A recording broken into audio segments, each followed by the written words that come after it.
You walk on these bones every single day. But how much do you actually know about the complex engineering happening right now in this very moment between your knee and your ankle? Yeah, it's something we completely take for granted, honestly. Right. I mean, every step you take, every time you just stand up from a chair, you are relying on this incredibly sophisticated two-bone structural foundation in your lower leg. And yet, most of us never give it a second thought until we, accidentally bang our shin on a coffee table. Which is a very unique type of pain for a very specific anatomical reason. Oh, we are definitely getting to that. Because while digging through some incredibly detailed medical data from KenHub for today's deep dive, my mind was just entirely blown by the sheer mechanics of it all. It's a fascinating structural compromise, really. It is. We're looking at a highly specialized system that has evolved to handle massive amounts of mechanical stress, while simultaneously allowing for the intricate, delicate movements of the human foot. Okay, let's unpack this, starting with the undeniable star of the show, the tibia. Right, so the tibia, or commonly known as the shin bone, is really the main character of the lower leg. It sits on the medial side, which basically means it's positioned closer to the midline of your body. Okay, so the inside part of the leg. Exactly. Yeah. And in terms of sheer size and biological responsibility, I mean, it is the weight-bearing giant of the leg system. It's actually the second largest bone in the entire human body, surpassed only by the femur, your thigh bone. Wow, just the femur is bigger. That really puts it in perspective. Yeah, and the reason for that bulk is our evolution.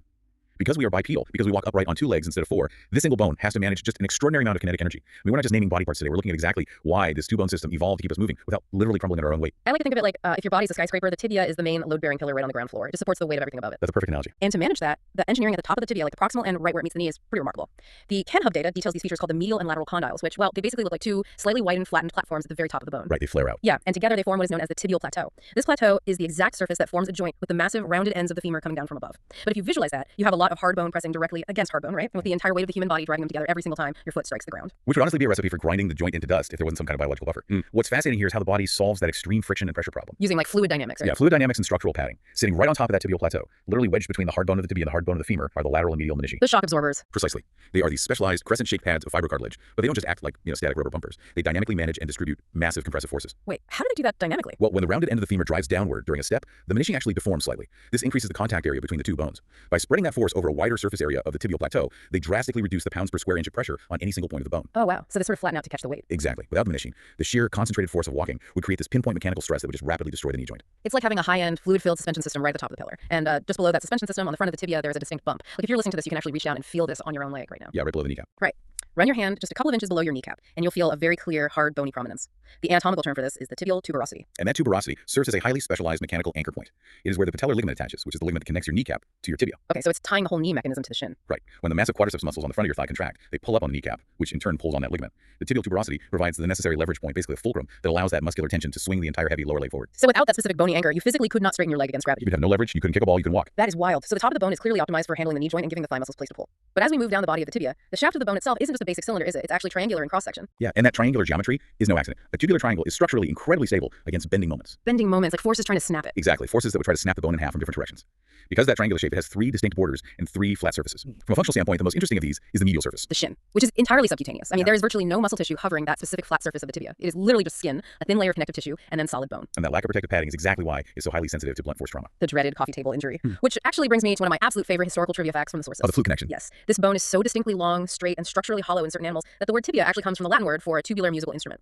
Ancient flutes were sometimes literally carved out of the shin bones of animals. It's pretty amazing. Right. Human anatomy shares a name with a musical instrument because of ancient bone carving. And the anatomical design that makes it an excellent resonator for sound in ancient instruments is the very same dense tubular structure that allows it to handle the immense vertical load of the human body. Form and function, perfectly aligned. Okay, so the tibia is taking all the weight. It's the undisputed heavy lifter. But that instantly makes me wonder, if the tibia is doing all the work keeping us upright against gravity, why do we even have a second bone in our lower leg? Like, what is the fibula actually doing down there? Well, if we look closely at the fibula, it's parallel to the tibia, but on the lateral side, so the outside of the leg. As the KenHub articles make very clear, it has a completely different structural profile. It's super skinny, right? Very skinny. Yeah. It is a slender, much thinner bone, and crucially, it bears almost zero vertical weight during normal standing or walking. Wait, so if the tibia is the load-bearing pillar holding up the roof of a house, the fibula is it's like a server rack or drywall. It's a lightweight frame designed specifically to organize and anchor a massive complex network of biological cables, like the muscles and tendons, without adding heavy structural bulk to the leg. I love that. That server rack analogy perfectly captures its primary biological purpose. Let's look at the cabling part of that analogy first. Okay, wait on me. The top of the fibula, up near the knee, features a head with a small pointy projection called the apex or styloid process, which leads down to a short neck. Wrapping right around the back and outer edge of that neck is a major piece of neurological cabling, the common fibular nerve. But why would evolutionary design put a crucial nerve right on the outside of the leg, hugging the bone where it's so exposed? This raises an important question about anatomical vulnerability.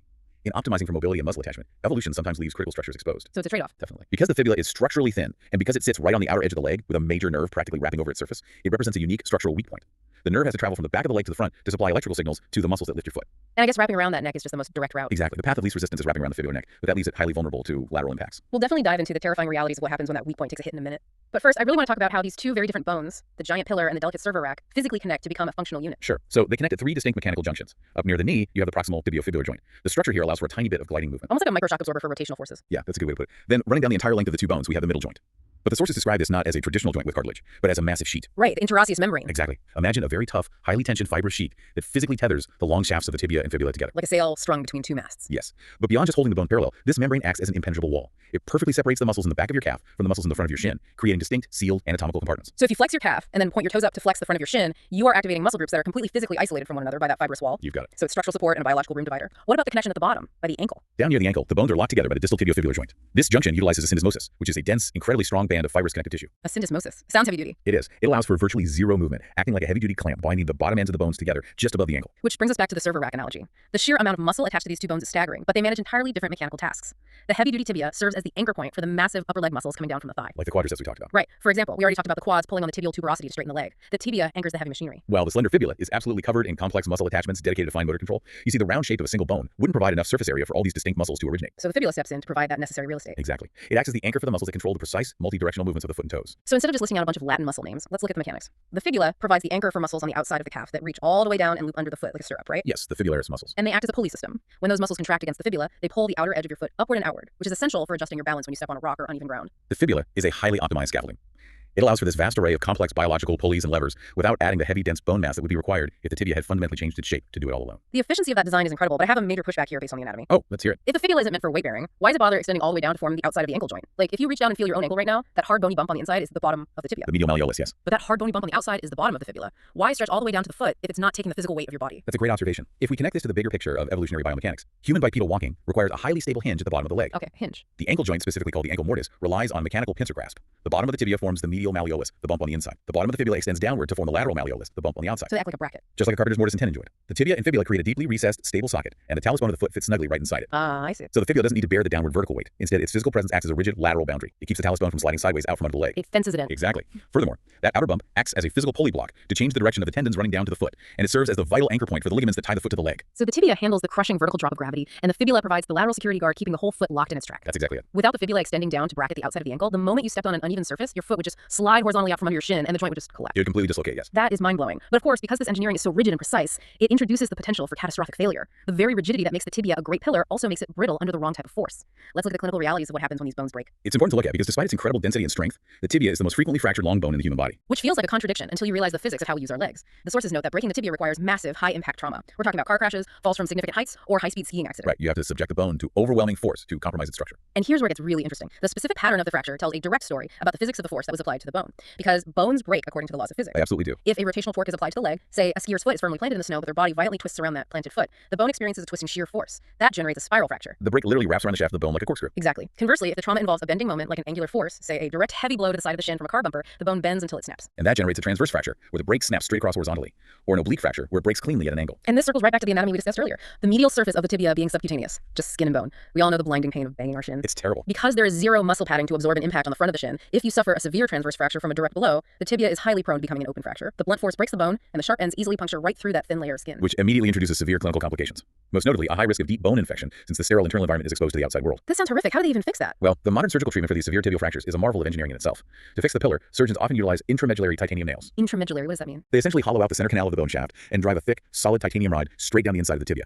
It acts as internal rebar to manually hold the shattered pieces in perfect alignment while the bone tissue regenerates over several months. Unbelievable that we can structurally rebar our own legs. Now, what about our delicate server rack, the fibula? Does it break on its own? Isolated fibular fractures are quite rare, because the tibia takes the brunt of the kinetic energy in an accident. If a force is strong enough to break the leg, it usually breaks both bones simultaneously. Okay, that makes sense. However, when the fibula is structurally compromised, the exact location of the break completely dictates the medical outcome. Let's go back to that vulnerable neurological cabling we talked about earlier, the common fibular nerve wrapping around the top of the bone. Right. If a blunt force trauma fractures the proximal fibula near the head and neck just below the knee, the bone itself will eventually knit back together.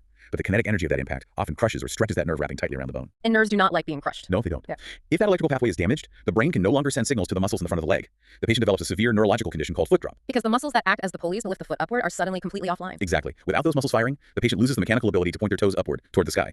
When they try to take a step, the front of their foot simply hangs downward, just dead weight, and drags along the ground. That is terrifying. Just a slight structural impact to the outside of the knee, and you lose the mechanical ability to clear your foot from the ground. And what if the break happens at the bottom of the fibula, down by the ankle bracket? Distal fibular fractures or broken ankles are incredibly common. Oh. Medical professionals evaluate the severity of these using a concept called the Weber classification. The Weber classification. Yes. But rather than getting bogged down in medical jargon, the entire concept basically hinges on one specific mechanism: stability.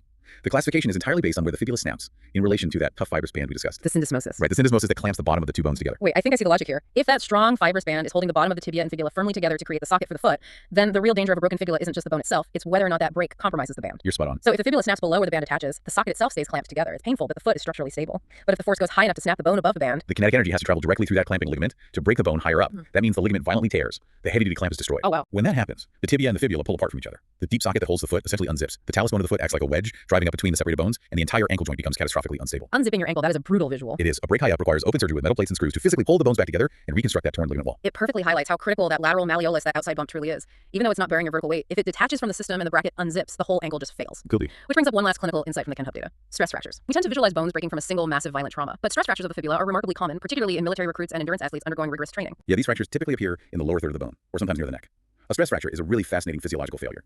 It isn't caused by one big hit. It is the culmination of repetitive submaximal microtraumas. Like thousands of footsteps. Exactly. As a recruit runs mile after mile with a heavy pack, the bone is subjected to repetitive mechanical stress faster than the body's bone-building cells can remodel and reinforce the tissue. Eventually, the structural integrity gives way, resulting in a microscopic hairline crack. Which just goes to show how biologically active these structures are. They aren't just dead, rigid scaffolding. They're living tissue constantly trying to remodel and adapt to the specific forces we subject them to. They're highly dynamic. So what does this all mean for you listening right now? Well, it means that the next time you go for a run or walk up a flight of stairs or even just stand up from your desk, you can visualize this incredible mechanical partnership working in perfect harmony right beneath your skin. You have the giant, heavy lifting tibia acting as the primary pillar, taking the massive pounding shock of gravity and body weight, brilliantly buffered by the fluid dynamics of the menisci at the knee. And right beside it, you have the slender, elegant servo rack of the fibula, quietly organizing an intricate web of muscle pulleys, protecting vital nerve pathways, and locking your ankle joint in tight like a carpenter's bracket so your foot doesn't slide out from under you. It's just a remarkable evolutionary compromise between rigid stability and intricate mobility. It really is. But I want to leave you with a final thought to mull over, building directly on what we just explored regarding stress fractures. Ooh, okay. Lay it on us. We know the fibula is structurally thin, precisely because it evolved to bypass the primary vertical load of walking. The tibia takes the crushing downward force.